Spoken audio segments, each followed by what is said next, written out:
Assalamualaikum warahmatullahi wabarakatuh. Jumpa lagi dengan saya Muhammad Rizat dalam Bincang Jiwa Bahagia. Dan kali ini di samping saya sudah ada tamu spesial, tamu istimewa. Beliau adalah Ibu Liau Ernigan.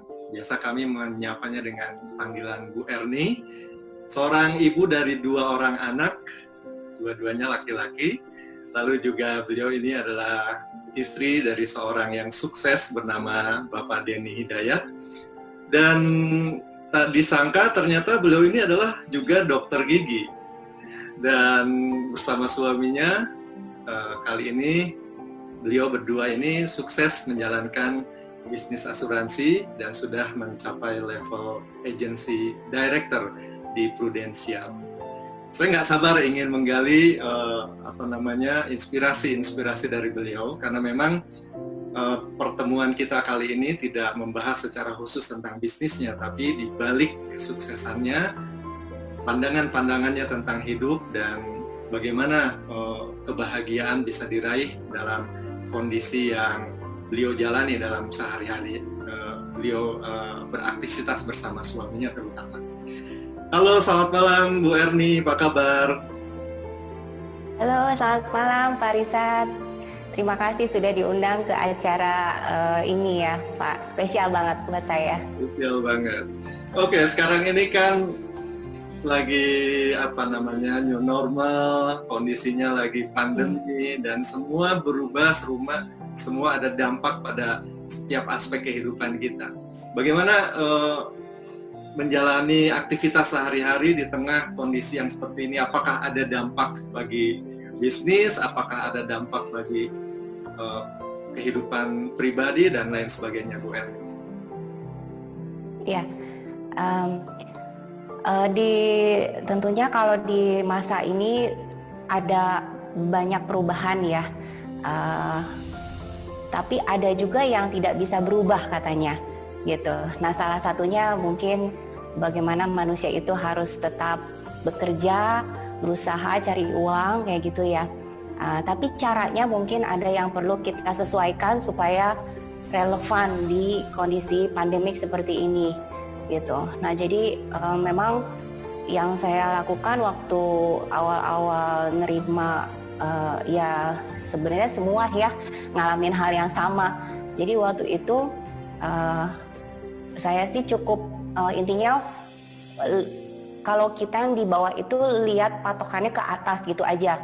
Jadi mungkin kita masuknya komunitas yang kecil, tapi kita lihat yang di atas kita mungkin perusahaan yang besar, mungkin negara ini gitu ambil tindakan apa, mereka pasti udah lebih satu step di atas kita. Nah, kita sebagai yang warga gitu ya, kita mesti coba follow dulu sebelum kita punya ide. Mungkin menurut saya why not kita follow dulu orang-orang atau komunitas yang lebih besar daripada kita. Saya pikir perusahaan yang besar, satu negara itu tidak mungkin bawa warganya itu ke jurang gitu ya. Pasti mereka pikirkan yang terbaik dulu gitu, kayak gitu. Nah, jadi waktu itu menurut saya yang nomor satu, kalau kita belum punya ide, ikut aja dulu arus yang besarnya kayak gitu. Tentu saja kita pilih arus yang baik, yang positif ya, Pak Rizat, kayak gitu. Iya. Kalau sebagai dokter giginya, apakah aktivitasnya masih berlangsung? Berlangsung tapi sangat terbatas. Jujur saja saya juga membatasi karena keterbatasan memang dengan kesibukan kegiatan saya saat ini gitu. Memang saya tidak terlalu fokus di praktek dokter gigi. Jadi betul-betul saya di sana betul-betul passion ikutin saya senang di sana berkarya ya. Kalau datang orang pulang keluar dari ruang praktek itu happy, giginya bersih gitu ya. Lalu ya itu di saat pandemik ini tentu saja sangat berpengaruh. Kenapa? Karena nomor satu tentu saja sehat ya Pak Rizat gitu. Jadi saya mesti pikirkan keselamatan dulu yang utama kayak gitu. Nah, jadi selain keselamatan saya juga tentu saja keselamatan pasien. Jadi memang kalau nggak terpaksa banget gitu, sesuai juga dengan anjuran dari dinas kesehatan gitu ya, instansi kesehatan kami gitu ya, gitu. Memang kalau tidak urgent tidak disarankan untuk berobat dulu gitu. Kecuali memang sakit, hal-hal yang urgent baru kita tangani kayak gitu sih Pak Risat. Ada dua hal yang ditekuni saat ini sebagai dokter, juga sebagai sama suami di asuransi. Tadi kurang begitu fokus, berarti fokusnya lebih ke asuransi atau bagaimana? Saat ini jujur saja memang waktu saya lebih banyak untuk bisnis saya yang di insurance ya, karena memang sudah ada tim yang lumayan ya amanah ya Pak Risat gitu ya, kita dipertemukan dengan orang-orang yang luar biasa. Nah jadi itu buat saya tidak ada yang dikorbankan, tapi menurut saya lakukan itu semua dengan dengan sukacita lah gitu. Jadi walaupun mungkin porsi waktu untuk praktek lebih sedikit dibanding saya bekerja atau menjalani bisnis saya di asuransi kayak gitu Pak Rizal. Bersama suami di insurance, Anda disebut sudah mencapai di agency director. Bisa Anda jelaskan bagi kami yang awam, itu level agency director itu membawahi berapa orang atau gimana, bisa ceritakan? Ya, alhamdulillah Pak Risat ya, puji Tuhan gitu. Kami dari tahun 2008 pertama kali saya join di akhir tahun itu, kemudian tadinya nggak sengaja sebenarnya saya tidak berpikir sejauh ini, tapi ya alhamdulillah setiap tahun kami mengikuti dimulai dari mungkin punya goal sendiri sampai akhirnya mengikuti reward yang diberikan oleh perusahaan, mungkin itu ya awal mulanya, kemudian dibimbing oleh leader-leader di atas kami sehingga akhirnya kami mencapai karir setiap tahun sampai akhirnya di posisi agency director. Jadi agency director itu di bawahnya itu mensupervisi unit-unit leader juga, unit-unit leader yang lain gitu. Nah di bawahnya juga ada unit-unit tenaga pemasar gitu. Jadi kalau ibarat bisnis mungkin dari tidak hanya kita menjangkau customer, tapi juga kita punya partner-partner unit bisnis di bawah kami kayak gitu, Arisan. Itu tadi Bu Erni bilang bahwa tim Anda ini adalah amanah. Sebetulnya bagaimana Anda mengartikan bisnis ini sehingga keluar kata amanah gitu, bukan hanya sekedar bisnis pure dalam pengertian ya ini urusan uang gitu bisnis, tapi ada kata amanah ini bagaimana bisa diceritakan Bu Erni? Ya mungkin awalnya kami kesini juga karena ada peluang kompensasi uang ya, tidak dipungkiri namanya ketika orang bekerja berusaha karena mata uangnya nilai tukar di dunia ini masih uang ya tentu saja awalnya mungkin sesederhana itu uang.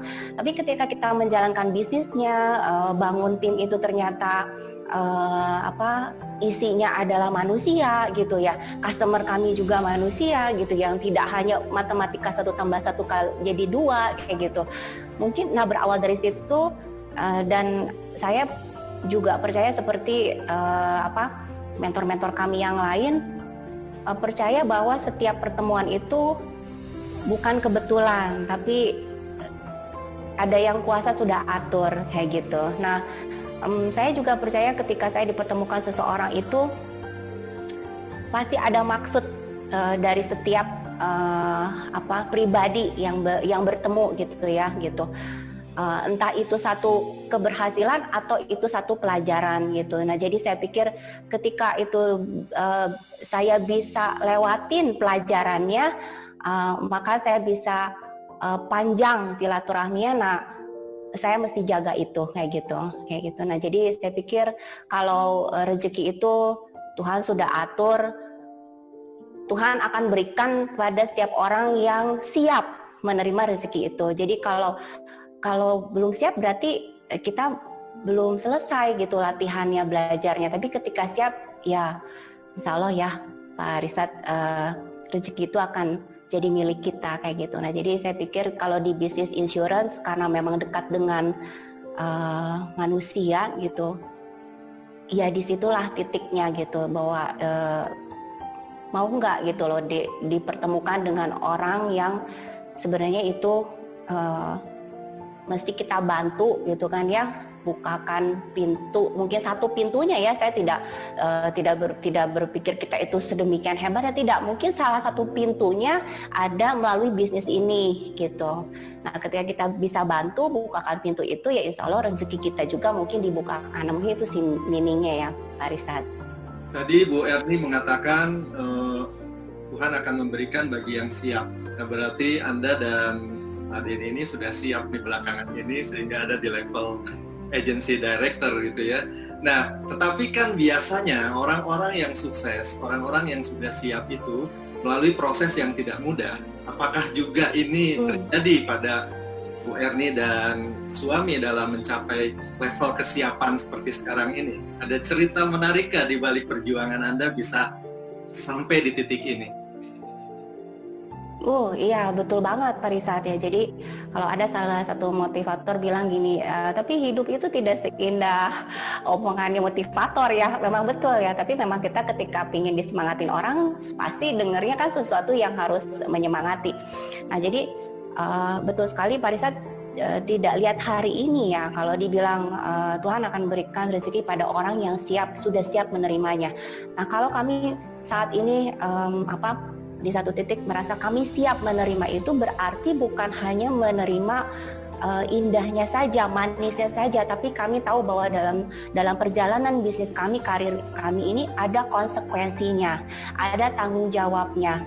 Nah, jadi nggak bisa kita hanya terima indahnya saja tapi tidak siap konsekuensinya. Nah, rata-rata ketika tidak siap dengan konsekuensinya, nah itulah yang dikatakan akhirnya tidak siap dan mungkin jadi mundur gitu kan, jadi terhambat bisnisnya, nggak jadi gitu suksesnya kayak gitu. Nah di titik seperti sampai hari ini bukan tidak pernah gagal atau susah ya Pak Risat, karena kita bisa lewatin yang susah, yang sulitnya, bahkan yang nggak jadinya, bahkan yang sudah jadi lalu mundur, ya entah itu klien sebagai customer ya ataupun partner kami, yaitu kami alamin kayak gitu. Nah jadi bukan sukses itu tidak pernah gagal atau tidak pernah jatuh ya, tapi menurut saya sukses itu ketika tahu bagaimana memulai, bagaimana bangkit, bagaimana menyelesaikan, dan bagaimana untuk straightforward ya, maju terus kayak gitu. Setiap jiwa kan punya kesulitan hidupnya masing-masing dalam perjuangannya mencapai apa yang dia inginkan. Kesulitan terbesar yang pernah Bu Erni dan Pak Denny alami, tidak hanya setelah bergabung di insurance ini, bahkan sebelumnya, apakah ada yang bisa kami ketahui, boleh kami ketahui kesulitan seperti apa yang membuat Anda saat itu merasa tidak bahagia jiwanya?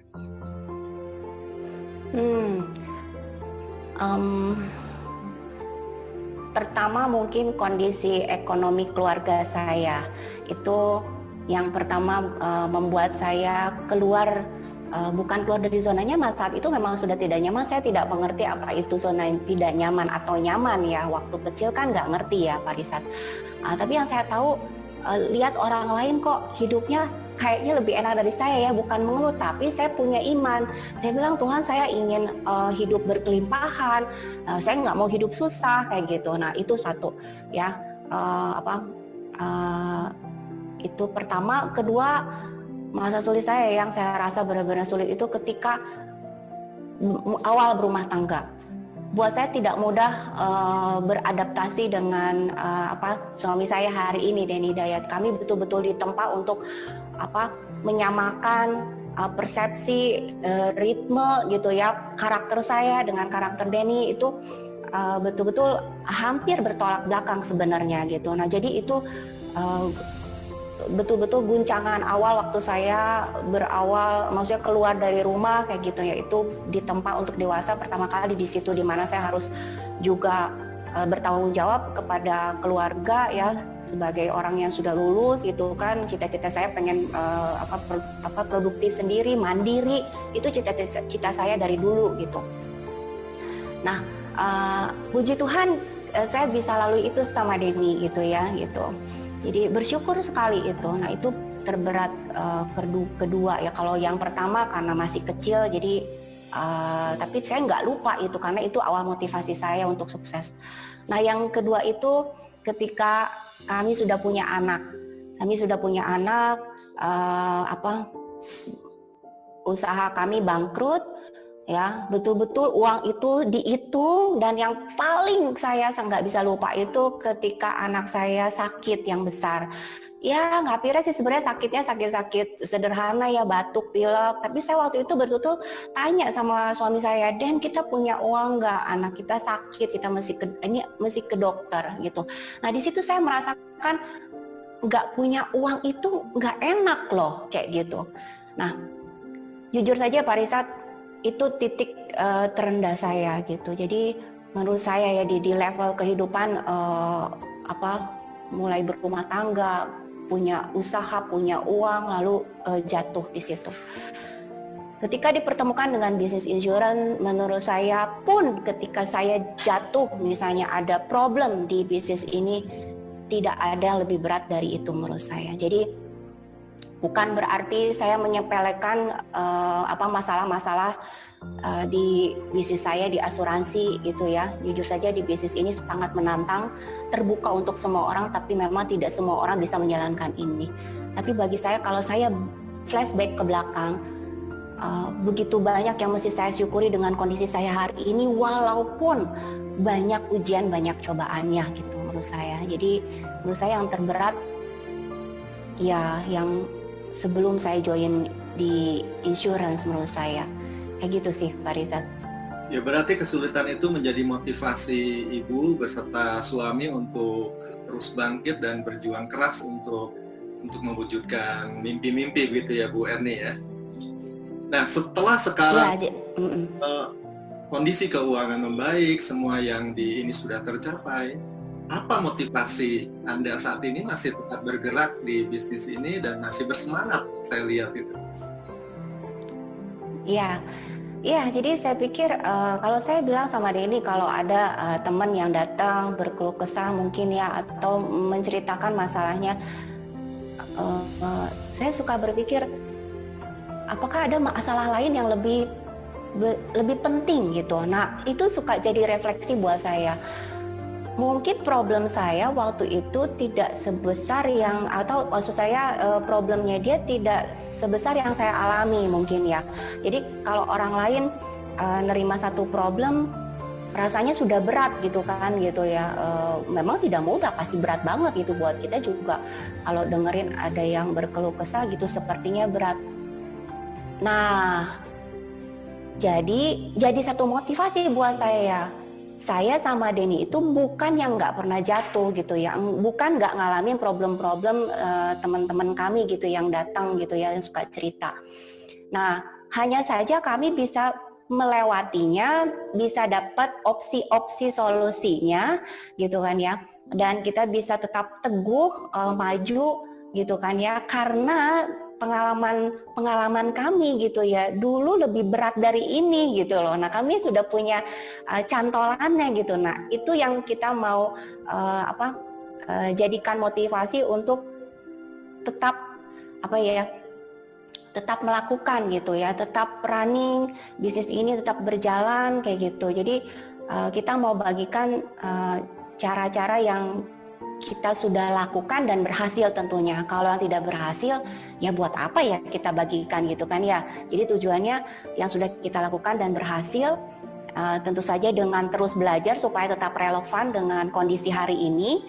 Nah, jadi itu yang saya sama Denny tetap lakukan hari ini, Pak Risat, ya tujuannya untuk membantu orang lain kayak gitu, supaya enggak terpuruk di tempat yang sama, di titik yang sama gitu, karena kita pun mengalami hal yang sama gitu, tapi kita bisa maju, mungkin kamu bertahap atau bagaimana, tapi kita bisa kok gitu loh. Nah jadi itu jadi jadi motivasi saya sama Denny saat ini gitu ya. Jadi mungkin bukan jadi contoh yang terlalu hebat bagaimana, tapi minimal mungkin untuk di komunitas kami, karena di satu training saya juga dengar minimal untuk satu orang yang punya pengaruh terhadap orang lain, entah itu anaknya, orang tua ke anaknya, gitu kan ya, mungkin atasan ke bawahannya, gitu kan, mungkin kita sebagai partner, gitu kan ya. Nah, saya berpikirnya itu aja dulu. Mungkin kalau di komunitas media sosial, siapa komunitas kita, mungkin followernya. Nah, mulailah dari situ kayak gitu loh. Apa yang bisa kita bagikan, yang kita sudah lakukan dan berhasil gitu, bisa berdampak buat orang lain. Saya yakin itu bisa berdampak positif. Kenapa tidak kayak gitu menurut saya ya. Itu kan membantu, mungkin ya membantu mempersingkat orang lain untuk bisa menyelesaikan problemnya kayak gitu sih, Pak Rizat. Nah, sepertinya Anda punya misi ingin membahagiakan orang lain, ingin menolong, ingin membantu orang lain, bermanfaat untuk orang lain. Dalam hal ini, tim yang sudah terbentuk ataupun orang-orang yang ingin Anda ajak gabung di komunitas ini, dan tentu saja juga Anda punya tanggung jawab di rumah, dalam hal ini keluarga. Nah, ini kan bagaimana mensinkronkan antara kesibukan di bisnis, juga bagaimana membaginya dengan keluarga yang juga punya tanggung jawab untuk dibahagiakan. Ya, nah jadi saya juga belajar bagaimana cara saya mengkontrol. Jadi saya mulai paham apa yang bisa saya kontrol, apa yang saya bisa pengaruhi. Lalu apa yang di luar kontrol saya? Nah, jadi siapa saya dulu, saya mesti paham. Oh, saya ibu dari 2 anak saya. Anak saya sekarang sudah beranjak dewasa, yang besar sudah mau kuliah. Kemudian saya juga istri dari suami saya. Lalu saya juga leader dari tim saya. Saya juga partner teman dari teman-teman saya, misalnya itu. Nah, jadi satu, saya mesti paham dulu siapa saya, ada peran apa saya saat ini, gitu. Nah, jadi setelah saya tahu siapa saya, ya, saya balik bertanya apa yang saya bisa kontrol. Berarti kalau saya ingin membahagiakan suami saya, berarti saya mesti melakukan peran saya sebagai istri, gitu. Nah, begitu juga ketika saya jadi mama, jadi ibu, begitu. Apa peran saya untuk bisa mensupport anak saya yang menjelang dewasa. Begitu juga buat tim, buat teman-teman saya, apa yang bisa saya kontribusi atau peran saya di mana saat itu supaya saya ada di dalam situ kayak gitu. Nah, bagaimana membaginya? Ya, memang tidak bisa dilakukan dalam satu waktu semuanya, tapi minimal prioritas itu yang memang harus dibuat ya. Katanya bukan yang ditulis itu yang prioritas, tapi yang yang prioritas lah yang ditulis kayak gitu loh. Jadi mengaturnya ya memang karena saya tahu satu hari ada hal-hal yang mesti saya lakukan ya, ada yang tidak bisa saya lakukan ya saya atur di waktu yang lain. Jadi saya bedakan mana yang urgent, mana yang important, mana yang saya bisa delay kayak gitu. Jadi kalau kewajiban di rumah yang tidak bisa tidak berarti saya dulukan gitu ya. Yang urgent pun di pekerjaan nggak bisa enggak juga saya dulukan, nah gitu. Nah, jadi gimana ya Pak Rizat? Jadi intinya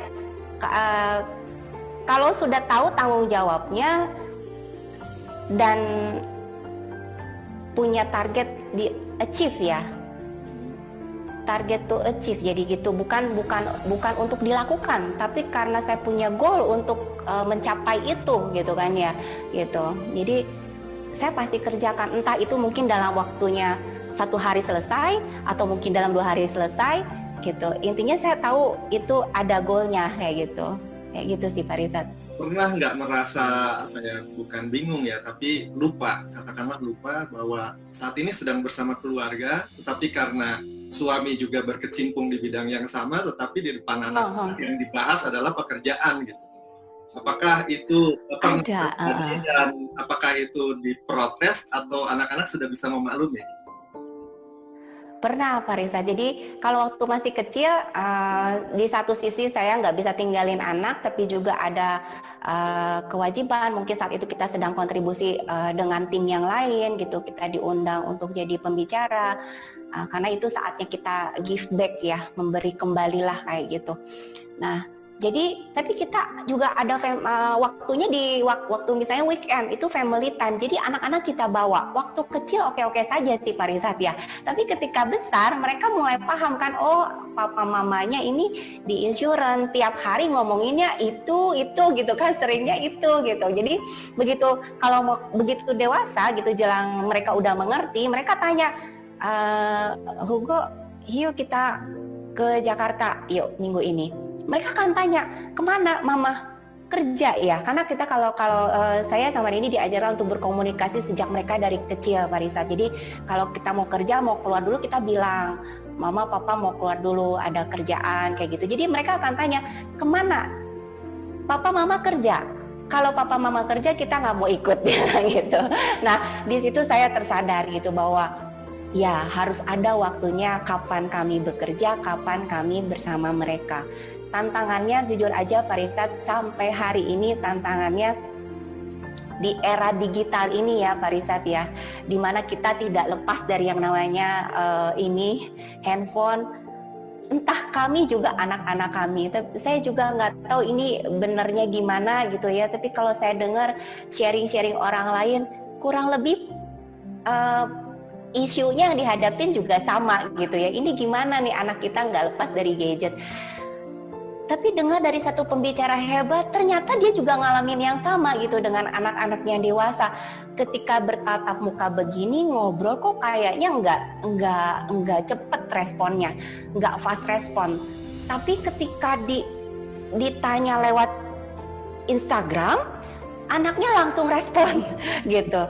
Jadi daripada saya berpikir ini jadi masalah, saya harus berpikir ini jadi solusi. Nah, jadi kenapa pun saya pakai ini, saya fokusnya ini alat komunikasi saya yang efektif, terutama untuk anak-anak saya yang menjelang dewasa, gitu. Jadi saya harus pergunakan media sosial ini untuk saya bisa transfer lah, gitu ya. Kalau ibaratnya kalau diomongin one on one begini, kadang-kadang kita terlalu mendikte atau mendirect gitu ya Pak Rizat ya gitu, karena mungkin saya juga tipenya dominan compliance gitu, terlalu cermat gitu ya, katanya detail gitu kan ya. Saya tahu mungkin anak-anak kalau yang tipenya nggak sama kan nggak suka gitu. Nah jadi saya berusaha gimana cara komunikasi efektif, masih belajar Pak Rizat sampai hari ini juga gitu dengan anak-anak saya. Itu tantangan terbesar saya hari ini gitu. Bagaimana dengan tim saya bisa berkomunikasi, hari ini saya pembuktian gitu, gimana saya bisa berkomunikasi dengan anak-anak saya mesti hutang banyak lah kayak gitu ya, mesti belajar banyak Pak Rizat. Oke. Kira-kira dalam keluarga, termasuk dalam menjalankan bisnis, itu momen yang paling membahagiakan untuk Bu Erni apa?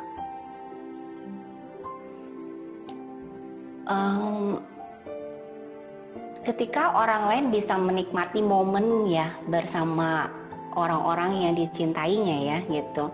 Ketika mereka achieve sesuatu, merayakan dengan orang-orang yang berarti buat mereka, dan saya pun bisa menikmati rewardnya itu bersama anak saya, sama suami saya. Saya juga bisa berbagi mungkin dengan orang-orang terdekat saya, terutama orang tua saya gitu ya, orang tuanya Denny. Itu menurut saya sih Pak Rizat, itu mininya gitu ya. Ya memikirkan orang lain, jangan sampai keluarga kita juga terabaikan. Itu menantang sekali menurut saya, betul-betul tidak mudah gitu Pak Rizat ya. Kalau ada lagi kondisi sulit, boro-boro mau pikirin orang lain, mikirin diri sendiri aja susah kan kadang. Seringkali mungkin kita di posisi kayak begitu gitu kan ya. Tapi ada di posisi lain juga, bagaimana kalau udah ada passionnya, ada cintanya, itu saya pikir nggak akan ada lelah ya gitu. Jadi tetap aja gitu kayak, karena kalau udah ada passionnya tuh, mau itu sulit pun ya dikerjakan gitu ya, ini mesti happy gitu ya, karena itu yang saya mau kan gitu.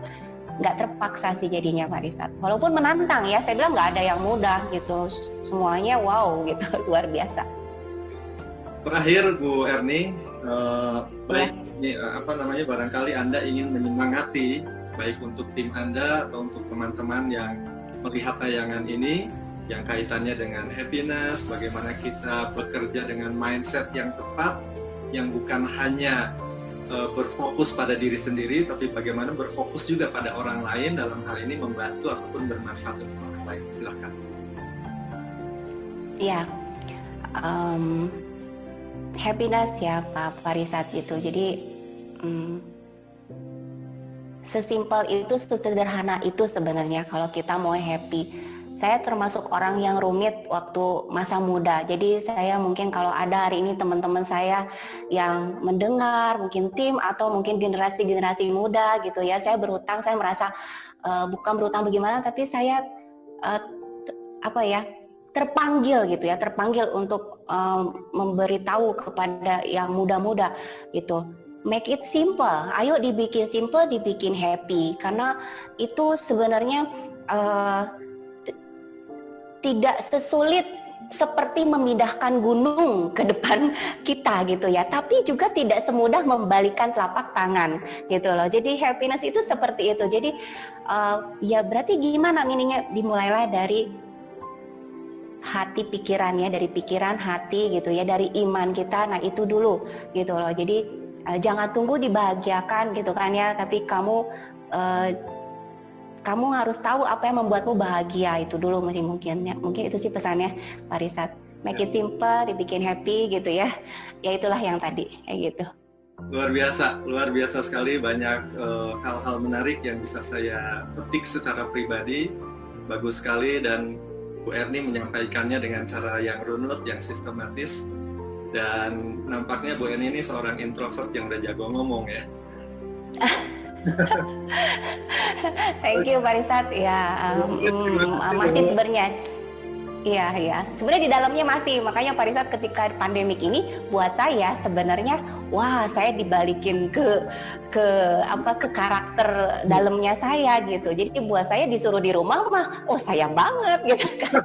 Tapi challenge-nya itu saya jadi khawatirnya saya jadi mulai muncul lagi tuh ya ketidaknyamanannya ketemu dengan orang mungkin ya. Makanya saya tetap maintain terus sih Risat, supaya saya jangan sampai mundur gitu. Harus terus belajar. Sukses terus untuk Bu Erni, juga untuk Pak Denny. Salam juga untuk tim, untuk teman-teman semua di komunitas Anda. Insya Allah kita kapan-kapan ngobrol lagi ya, ketemuan lagi ya Bu Erni. Siap Pak Risat.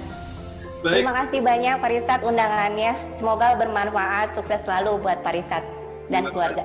Terima kasih. Baik, itulah bincang jiwa bahagia bersama Ibu Erni. Mudah-mudahan bermanfaat untuk kita. Terima kasih. Assalamualaikum warahmatullahi wabarakatuh.